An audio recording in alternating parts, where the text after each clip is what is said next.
Hello Greenstylers, Cynthia here with a sewing tutorial today for the Resolution leggings. These are an easy to sew legging with no side seam for a beautiful outer finish, a curved front waistband, and a matching curved pocket.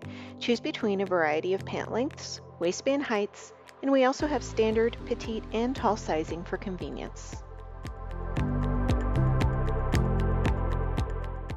Cut 2 of the front and back pant leg piece labeled P1.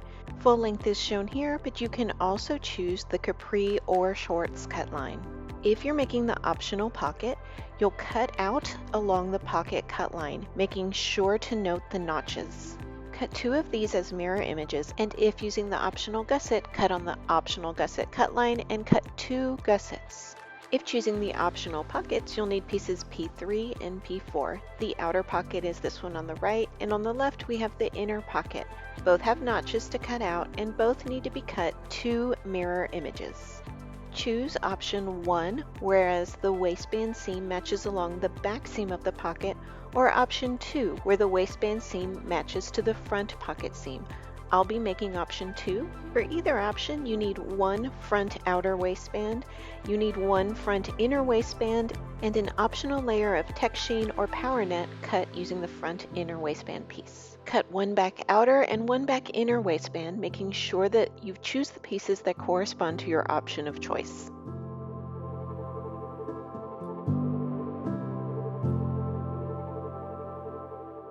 Now let's get started with construction of the optional pockets. Turn down the top edge of the outer pocket 3/4 of an inch to the wrong side. Top stitch using a stretch stitch or cover stitch.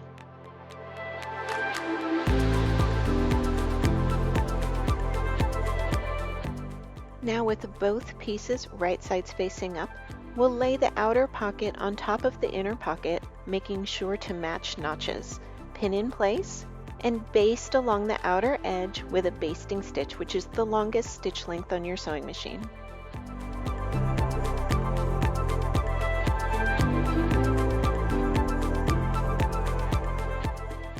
Now we'll bring our new pocket over to the pants and make sure to match notches with both pieces facing up. We need to pin the pocket in place to the pants, but you'll notice a big size difference between the two pieces. That's because of seam allowance.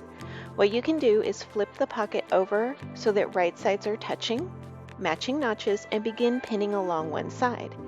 Then you'll flip it over and begin pinning along the other side, or continue pinning around the bottom. What I find easiest for myself is to take both of the pieces facing the same direction and then flip the whole thing over and pin it all upside down. You can practice pinning either way. It may work better for you to pin with right sides facing up. It's one of the nice things about sewing is no way is the wrong way. It's just which is the right way for you. So what I'll do is I will turn up the edges so that the right sides are touching, making sure to align the top edge and the notches to start, and then I'll continue pinning between those edges.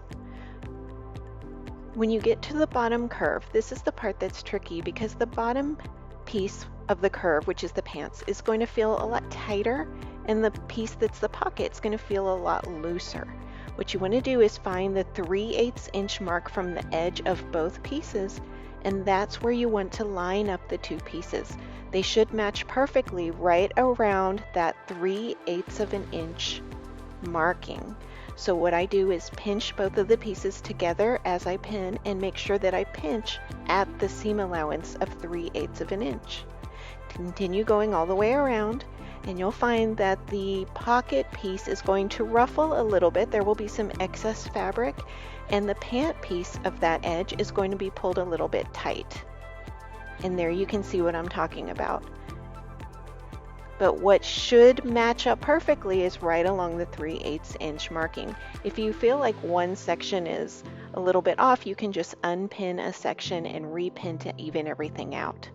Now stitch that entire seam using a stretch stitch or serger in a 3/8 inch seam allowance, being careful to maintain that seam allowance all the way around, especially through the curve.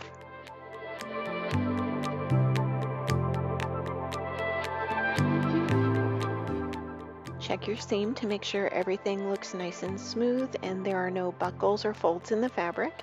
And at this point you can push the seam allowance outward and top stitch.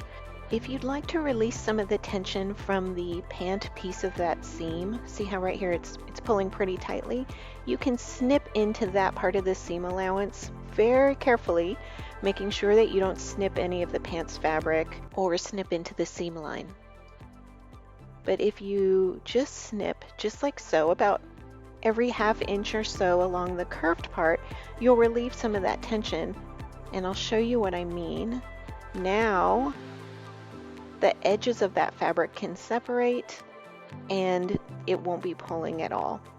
Now flip the whole thing over and top stitch, and it'll be a little easier for that fabric to lay smoothly as you top stitch.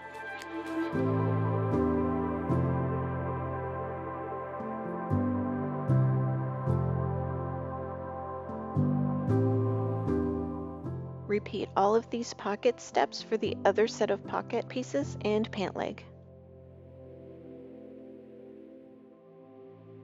For the optional gusset, we'll begin by basting the 2 gusset pieces together along the outer edges using a basting stitch on your sewing machine and with wrong sides together.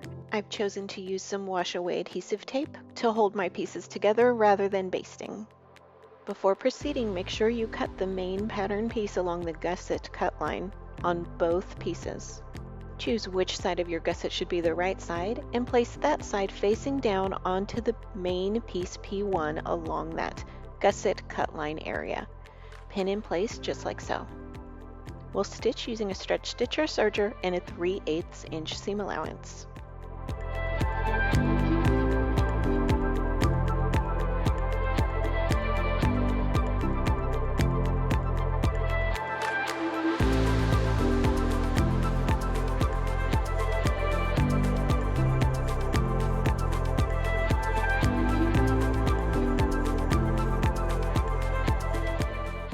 After you stitch the gusset in place, it'll look something like this, and when you open it out, there should be a straight line along the bottom. You can at this point push the seam allowance out away from the gusset and top stitch right alongside the gusset.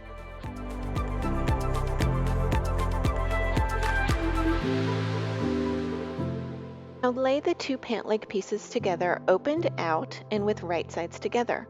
Align them at the crotch seams. When you align the back crotch seam, make sure that the gusset is opened outward, so that the unattached edge of the gusset now becomes part of the seam.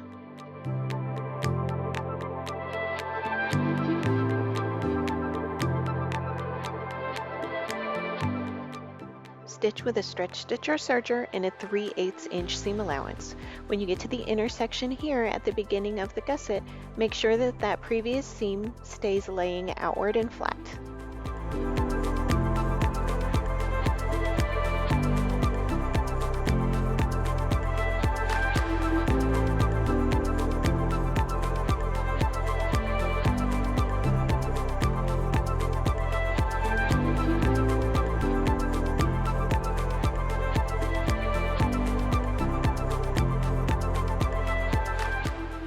Back at the table, we will separate the 2 legs and realign them so that they are still right sides together, but we will pin them together at the inner leg seams.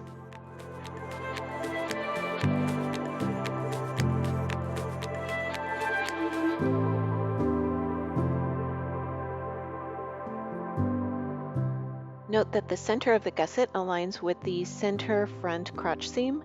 Stitch with a stretch stitch or serger and a 3/8 inch seam allowance.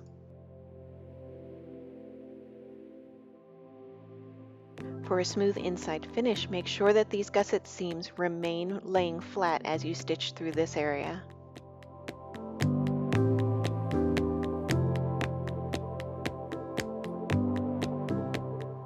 If you're using self fabric for the inner waistband pieces, You may find it helpful to mark the inner and outer waistband pieces before moving on to the next steps.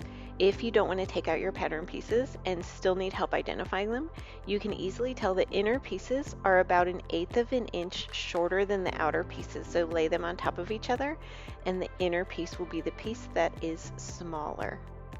If you're using the power mesh or texturing layer, baste it to the wrong side of the front inner.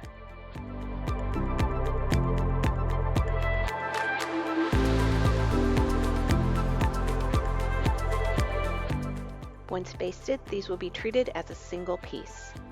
Now pair the front and back inner pieces, aligning with right sides together along the short ends, pin in place. And do the same for the front and back outer pieces.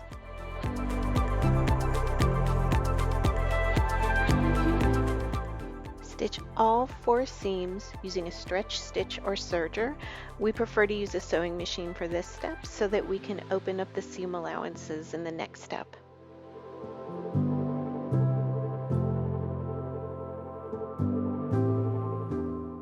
Turn the inner waistband with right sides out and slip it into the outer waistband so that right sides are touching.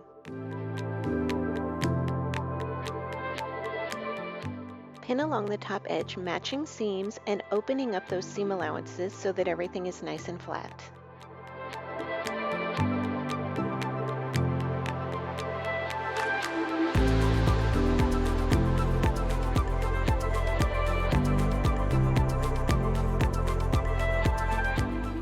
Stitch using a stretch stitch or serger and a 3/8 inch seam allowance.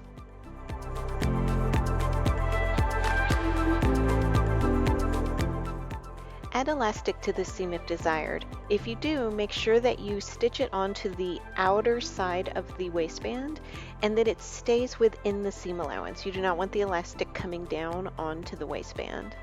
Once you're done, turn the waistband so that right sides are out, making sure those seams stay nice and flat on the inside. As an added bonus step, and to make attaching to the pants easier, you can line up the raw edges at the bottom and baste them together. Now with the leggings inside out and the waistband right side out, we'll prepare to attach the waistband. Find and mark the center front and center back of the waistband.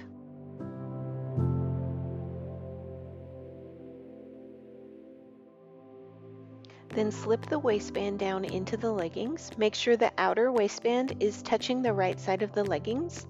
Line up the center front and center back, and also line up the side seams based on the waistband option you chose. Pin into place.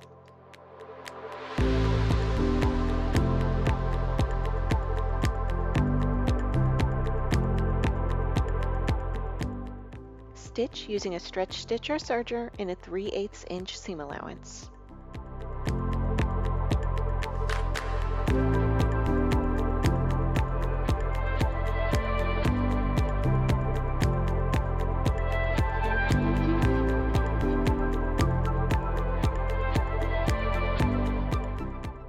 Hem by turning up the bottom edge of the legs 1 inch toward the wrong side and stitch into place using a stretch stitch or cover stitch.